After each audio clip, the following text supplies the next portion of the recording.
Hi everyone, in this video I will show you that how you can download and install Dawn of Defiance game on your PC. Guys, to download this game, just open up your browser and just search for the Steam. And once you search for it, now the Steam website will appear on the top, so just open up the Steam website. And here just click on the top login option you are seeing on the right hand top. And once you click on that, now here just log into your account, and if you don't have an account, then just create an account.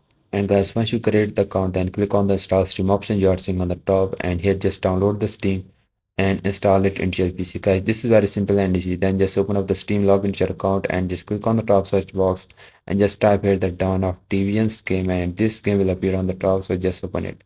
And here you just need to scroll down, you'll see the option of add to cart, so just click on the option of add to cart. And now here just click on the option of view my cards you are seeing. So once you click on that, now click on the option of continue to payments you are seeing here.